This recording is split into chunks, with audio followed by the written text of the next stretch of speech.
Hello and welcome to the 13th episode of the Innova Biosciences webinar series. Today's webinar, ELISA, an introduction to the basic principles and assay formats, discusses the basic principles of enzyme-linked immunosorbent assays.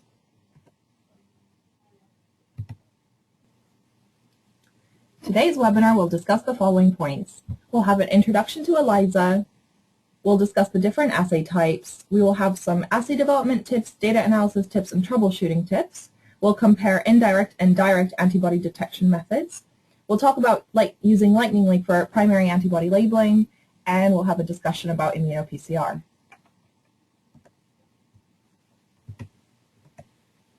Our speaker today is Helen Francelay. Helen's background is in forensic science, which provided her with a solid understanding of immunoassay types and experimental design.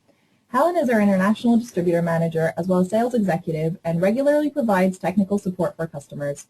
If you would like to meet Helen or myself in person, we will both be exhibiting at the American Association for Immunology annual meeting in Pittsburgh, Pennsylvania this week, so please feel free to visit our booth, which is number 1146.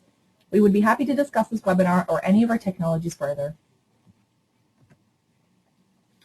There will be a question and answer session at the end of the presentation. Please submit your questions by typing in the questions box in the control panel. The questions box is circled in red here. Please feel free to send questions throughout the webinar and we will answer as many as we can in the Q&A session. If we do not have enough time for all the questions, we will respond to the remaining ones by email. So that's the basics laid out. Now please welcome Helen. Thank you, Claudina. Today I will be talking about ELISA, also known as enzyme-linked immunosorbent assay. As its name indicates, this type of assay utilizes antibodies linked to an enzyme, which can be used for detection of antigens by creating a change in color using a substrate. This technique evolved from radioimmunoassay in the late 60s when scientists discovered it was possible to absorb antigens or antibodies onto a solid surface whilst retaining the binding capabilities. With time, more techniques were developed and ELISA is now used to describe a broad range of assays, including assays that do not use enzymes or during which the embalmed material will not get washed away. However, all include the use of antibodies and the molecule being absorbed onto a solid phase. Antibodies are in fact key to creating a working assay and will determine the sensitivity and specificity of your ELISA. Some of the advantages of ELISA are that it can be both a qualitative and a quantitative assay, meaning not only can it be used to detect the presence of an analyte, it can also determine how much of this analyte is in the sample. This assay can also be used to screen large numbers of samples thanks to its ease of use and the fact that it can be easily automated. However, ELISA does not provide any information regarding the biochemical properties of the analyte, such as its molecular weight or spatial distribution within tissues. Other techniques need to be employed. Western blotting can be used for information regarding the molecular weight, and IHC will give spatial distribution information, although neither of these techniques can provide quantitative information as accurate as an ELISA. As a result, ELISA remains a very popular technique with researchers and is widely used in labs around the world.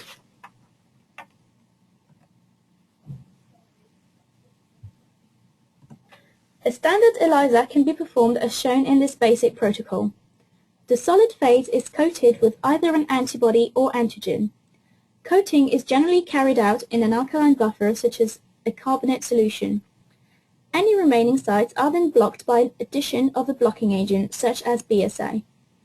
The sample is then added consisting of either the antigen or an antibody specific to the coated antigen. After the plate is washed, either an enzyme-linked antibody specific to the antigen is added if the sample consisted of an antigen, or an anti-Ig enzyme-linked antibody is added if the sample was an antibody. The plate is washed one more time before the substrate is added, inducing the enzyme to change color. This color change can then be measured by eye or using a reader for quantitative assays. There are many different types of ELISA. Although it is important to determine which setup will work best for what you're trying to achieve, this can be done easily by breaking down the various options in more manageable choices.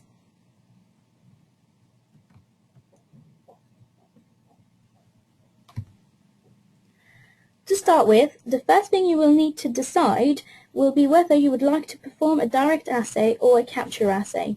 which is also often called sandwich. As illustrated on the diagram, an assay is referred to as capture when an antibody is immobilized on the solid phase. This can either be an antibody specific to the analyte or an anti-Ig antibody. This method is often used when the presence of the antigen in the sample is being detected. Alternatively, assays where the antigen is immobilized on the solid phase are referred to as direct and are utilized when the immune response to an antigen is being measured.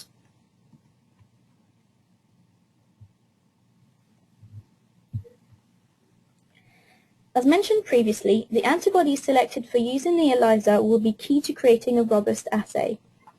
This is especially true in sandwich assays, where the selection of polyclonal versus monoclonal antibodies can truly affect the outcome of the assay, as illustrated in this table. Monoclonal antibodies are specific to one epitope of the antigen and therefore can only be used as a detection antibody if that epitope has not yet been used for capturing the antigen. Polyclonal antibodies, however, are not specific to a single epitope and are therefore preferable for use as a detection antibody. As shown in the table, it is not recommended to use a polyclonal antibody as capture agent and a monoclonal as detection antibody, as the epitope for the monoclonal will very likely have been used by the polyclonal.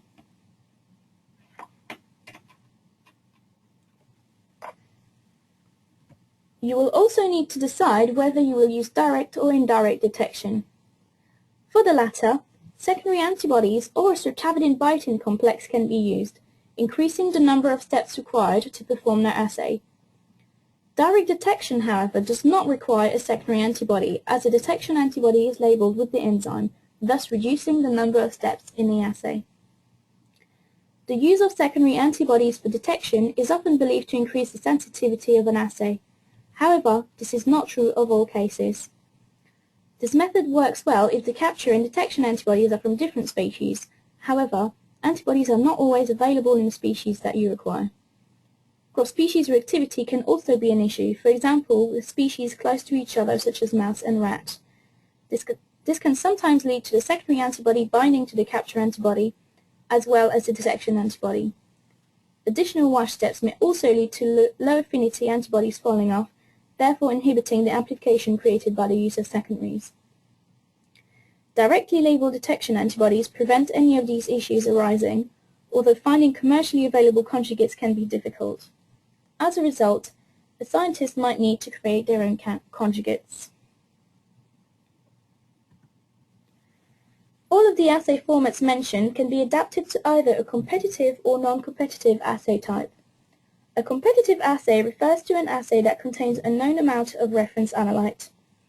This reference analyte will compete with the unknown quantity of analyte in the sample for a limited number of binding sites in the ELISA well. For example, in the left-hand side figure, the reference analyte is absorbed on the plate and will compete with the sample analyte for the labeled detection antibody.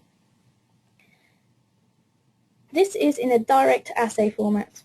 In the sandwich assay on the right-hand side, the labeled reference analyte competes with the unlabeled sample analyte for the absorbed capture antibody.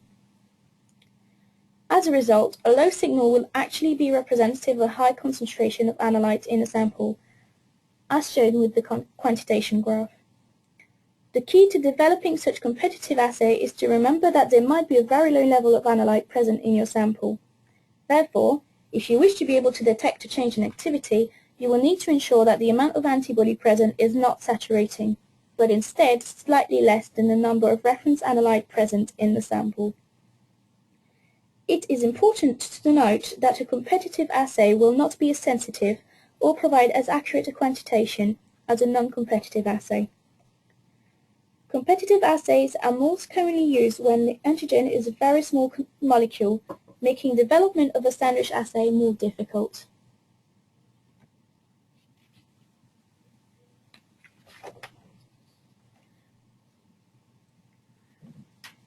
In a non-competitive assay, there is no reference analyte present in the sample, meaning the analyte will bind to all the sites available. Furthermore, the antibody binding site will also be present in excess, as shown in the figure. This will provide a much more sensitive assay. Unlike the competitive format, the assay activity in this format will be proportional to the amount of analyte present in the sample, as shown in the quantitation graph. Again, a non-competitive assay can be used both in a sandwich and in a direct format. Now that you are more familiar with the different formats of ELISA, you might wonder how to decide which one is more suitable for what you are trying to achieve. The question on this slide can help you select the best option for you. Firstly, what is being detected? If you are detecting a protein, large molecule or organism with multiple epitopes, a sandwich assay is a good choice. If this molecule is available commercially, you may also consider a competitive assay. Depending on whether the epitopes are repeated or not, you might be able to use the same antibody for the capture and detection. Small molecules, or molecules having only one epitope, can be more difficult to handle. They usually do not absorb well on the solid phase, or sometimes can be covered by the blocking agent. As a result, it is often necessary to attach them to large proteins, making them a lot easier to work with. Small molecules are also often suited to competitive assays. Is it a qualitative or quantitative assay? For a qualitative assay, where the answer needs to be yes or no, a non-competitive format works well, as the positive result will appear against the background and can be measured by eye. This type of assay can also be used for quantitation, although you will need to use a plate reader to get accurate measurements. On the other hand, a competitive assay should not be used for qualitative purposes, as the difference in color intensity will often be too difficult to discern by eye. Again, a plane reader will be needed for providing accurate measurements. What is being measured? If you're trying to detect whether an analyte is present in a sample, a sandwich assay is usually preferred. If you're trying to measure the immune response to an analyte, then a direct assay is more suitable. What level of sensitivity is required? Sensitivity of your assay will be determined by many factors, such as the affinity of the antibody, non-specific binding, experimental error, incubation time, the type of substrate being used, and so on. Furthermore, as mentioned previously, it is important to remember that a competitive assay will be less sensitive than a non-competitive one. Finally, it is important to reduce the background to a minimum and to guarantee the correct type of plates are being used, as this will improve your limits of detection. Enhancement of ELISA sensitivity has been a key focus for researchers over the last few years, as newly discovered molecules are often present at low levels.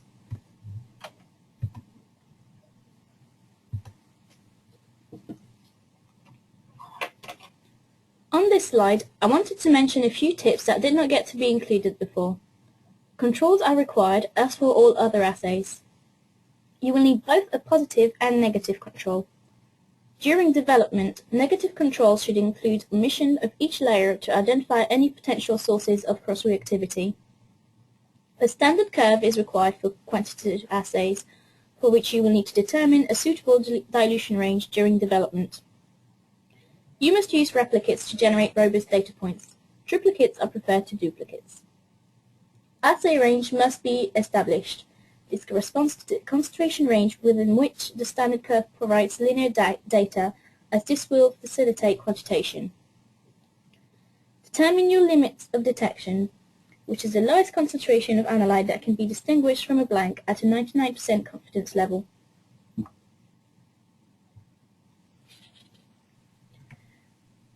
Some of the issues that you might come across whilst developing an ELISA are listed here. They can all have different explanations, although it is important to understand what might cause each of these individual issues to facilitate the troubleshooting process.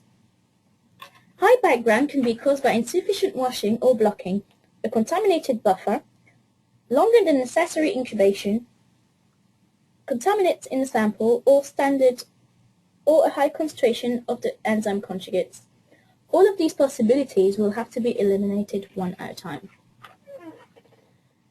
If no signal is being detected, it could mean reagents are added at the wrong time or were prepared incorrectly. One of the buffers was contaminated, or there was an issue with the standard, not enough detection antibody was used, the plate was not coated properly, or the enzyme was compromised.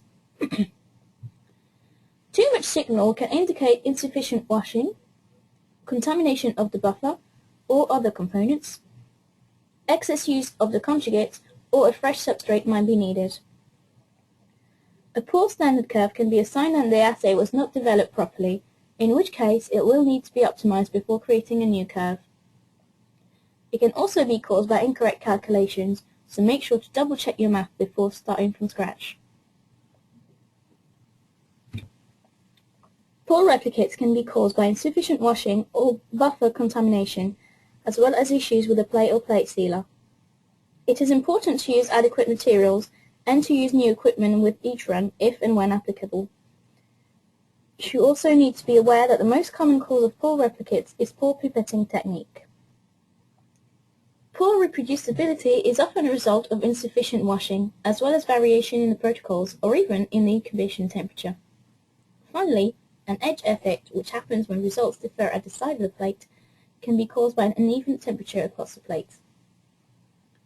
Although coming across an issue with your assay can be quite daunting, in most cases, good lab practice, adequate materials and dedication can solve most problems. ELISA truly is a very powerful technique, and as such is commonly used in research and diagnostic labs. Rapid screening of a wide range of samples can be easily performed. In this case, however, it was the same antibody pairing that was being screened in order to detect the most sensitive pairing for the detection of a specific antigen. This was made possible by directly labeling all detection antibodies to reduce the number of steps and the risk of cross-species reactivity. Such conjugates can be easily created thanks to Innova Biosciences lightning link kits for antibody labeling to HRP or other enzymes. Lightning Link is a very easy-to-use antibody labeling kit which enables you to create your own conjugates for use in many assay formats, including ELISA. All that is required is for the scientist to pipette their antibody into the vial of freeze-dried label, incubate the mixture for 3 hours or 15 minutes, depending on the format, and stop the reaction using the buffer provided in the kit. No additional steps are required, meaning no antibody is lost during the conjugation process.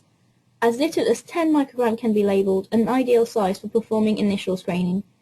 Thanks to this easy process, you can really increase your assay flexibility whilst cutting down on assay time. This is the range of labels currently available in the Lightning Link format. For ELISA, enzymes such as HRP, alkaline phosphatase and glucose oxidase are available, all in the same easy-to-use format. Finally, a new generation of assays similar to ELISA is becoming more and more popular, the Immuno-PCR assay. For this technique, the same basic principle as a traditional ELISA are used, although the enzyme is replaced by an oligonucleotide. Instead of using a substrate to create a signal, PCR is performed on the sample, amplifying the oligonucleotide sequence and therefore the signal. This technique enables one to increase their assay sensitivity, significantly lowering the detection limit of a standard ELISA. Innova Biosciences offers a kit to easily conjugate your antibody to an oligonucleotide. If you would like to find out more about Immuno-PCR, please consult publications on the subject or keep an eye out for future webinars. I hope you've enjoyed this webinar. I will now take a look at your questions before the Q&A session.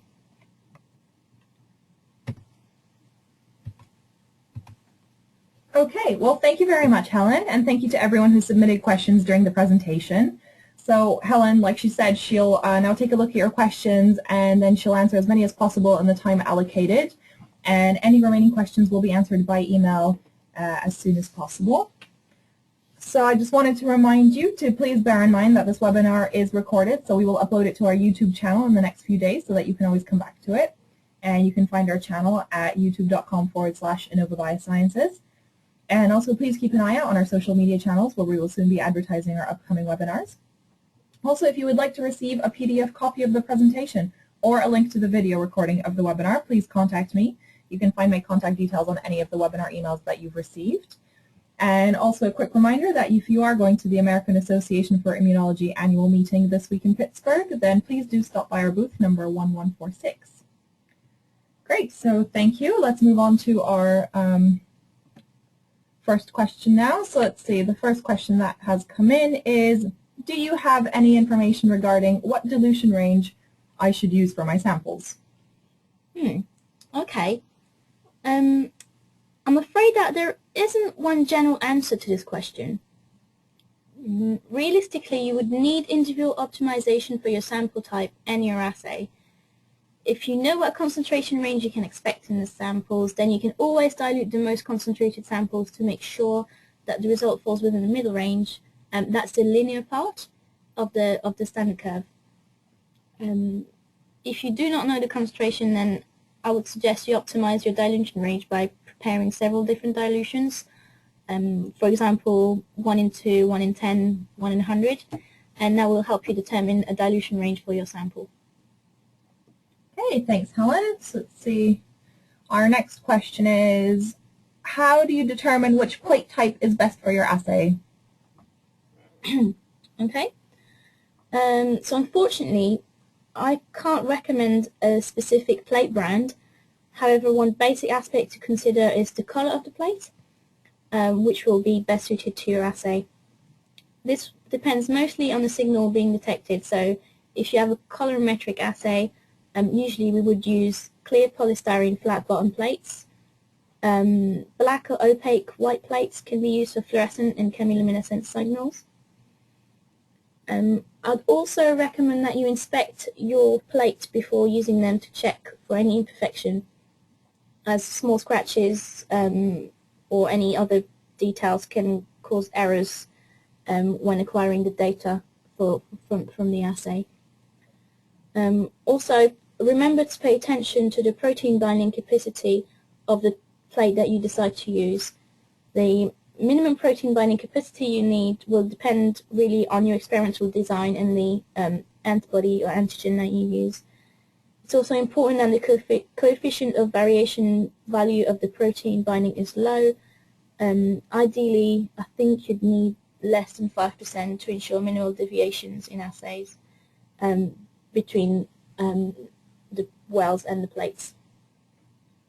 Great, thank you, Helen. Our next question is, what level of sensitivity can I expect from an average ELISA? Okay, so ELISAs are one of the most sensitive immunoassays that are available. The overall level of sensitivity, however, will depend on the characteristic of your antibody-antigen interaction. A typical detection range for an ELISA is between 0.1 to 1 femtomole or 0.1 nanogram to 0.1 nanograms. Okay. And our next question is, what labels are available for direct labeling with Lightning Link kits? Would I need to change my ELISA protocol in order to be able to use them? Oh, well, the good news is you probably won't. We have most of the popular labels available in the Lightning Link format. That includes biotin, HRP, alkaline phosphatase, or whatever you might be looking for. Therefore, the only difference in your protocol will be that you get to skip the secondary antibody step, which means your ELISA experiment is actually shortened by a few hours.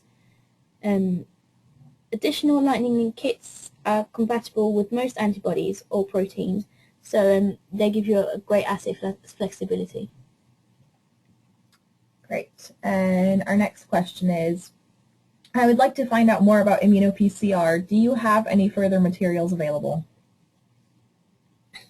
Okay, so for this, I would really recommend looking into Immuno-PCR further if you require greater sensitivity than that of a standard ELISA. For example, if you know that your antigen is present in very small amounts. The concept of Immuno-PCR itself is quite similar to an ELISA, the main difference being that you will conjugate your antibody to an oligonucleotide rather than an enzyme. Once the antibody has detected the target, then you can use PCR to amplify the signal, and then you can read your results. Again, for this, I would probably recommend you consult publications available on the subject. We do have the ThunderLink kits available that enable you to conjugate your antibody to your oligo of choice, and they're, again, really easy to use. We do have some introductory information on Immuno-PCR on the website. Please let us know if you're struggling to find it. It is under the application section on the website. We are also planning to have an Immuno-PCR webinar in the future, so do make sure you watch out for our next events. Okay, well, I'm afraid that that's all the time that we have for the questions today. However, we will respond to all the outstanding questions as soon as we can by email. So again, thank you very much for joining us today. We hope that you enjoyed the webinar, and we hope that you will be able to join us for future webinars. Thank you very much.